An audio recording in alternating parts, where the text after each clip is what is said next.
Assalamualaikum,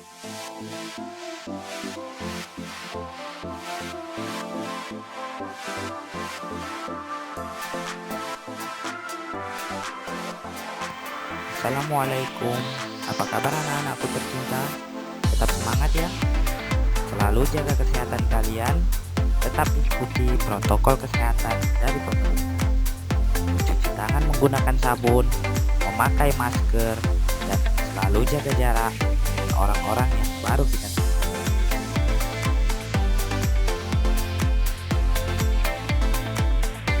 Pada kesempatan kali ini, kita akan membahas materi tentang teks eksposisi dalam media massa. Ketika kamu menyampaikan uraian dan di dalamnya terdapat banyak pendapat pribadi dengan tujuan untuk meyakinkan orang, berarti kamu sedang menyampaikan teks eksposisi. Pada saat berdiskusi pun demikian. Pernyataan-pernyataan yang berisi pendapat yang sering kamu lontarkan. Nah, sekarang kamu tidak lagi asing dengan teks tersebut, bukan? Mengenali unsur-unsur teks eksposisi. Pertama, gagasan dan fakta dalam teks eksposisi.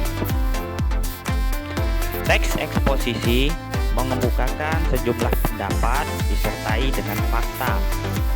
Teks eksposisi memuat penilaian, dorongan, atau ajakan-ajakan tertentu kepada halayak.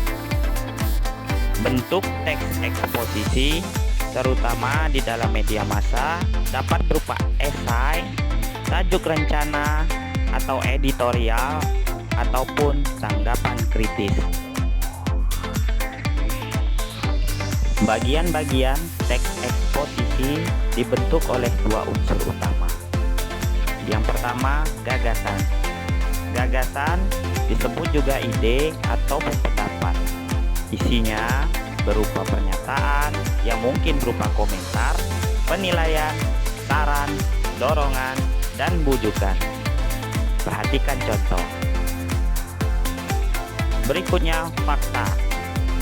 Fakta adalah keadaan peristiwa yang merupakan kenyataan, sesuatu yang benar-benar ada atau terjadi.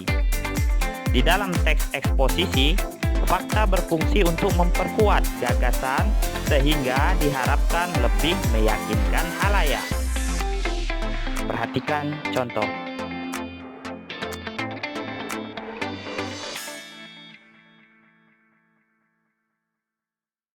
Pola-pola pengembangan teks eksposisi.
yang gagasan umumnya terletak di awal paragraf.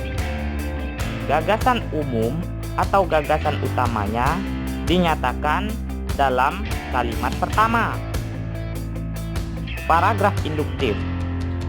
Paragraf induktif adalah paragraf yang gagasan utamanya terletak di akhir paragraf atau pada kalimat penutup paragraf. Paragraf campuran adalah paragraf yang gagasan umumnya terletak pada kalimat pertama dan kalimat terakhir. Untuk melihat contoh, kalian bisa lihat di dalam buku referensi yang kalian pakai di sekolah.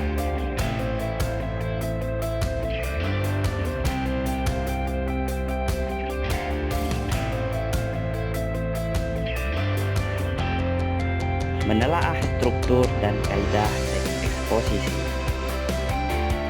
Struktur teks eksposisi. Teks eksposisi terdiri dari bagian-bagian berikut. Yang pertama, tesis, yakni berupa pengenalan isu, masalah, ataupun pandangan penulis secara umum tentang topik yang akan dibahasnya. Lalu, rangkaian argumen berupa sejumlah pendapat atau argumen penulis sebagai penjelasan atas tesis yang dikemukakan sebelumnya. Pada bagian ini dikemukakan pula sejumlah fakta yang memperkuat argumen-argumen penulis.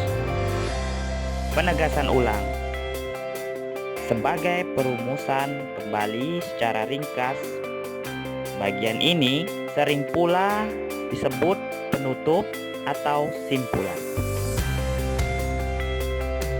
Kaidah kebahasaan teks eksposisi. Yang pertama, menggunakan kata-kata teknis atau peristilahan yang berkenaan dengan topik yang dibahas. Contoh, penebangan liar, hutan lindung, hutan alam, hutan rawa gambut, dan sektor kehutanan. Yang kedua, menggunakan kata-kata yang menunjukkan hubungan argumentasi. Misalnya, jika, sebab, karena, dengan demikian, akibatnya, oleh karena itu. Selain itu, dapat pula digunakan kata-kata yang menyatakan hubungan kronologis atau keterangan waktu, ataupun kata-kata yang menyatakan perbandingan atau pertentangan, seperti sebelum itu, kemudian, pada akhirnya, sebaliknya, berbeda halnya, namun. Yang ketiga, menggunakan kata-kata kerja mental atau mental verbal, seperti diharapkan, memprihatinkan, memperkirakan, mengagumkan, menduga, berpendapat, berasumsi, dan menyimpulkan. Yang keempat, menggunakan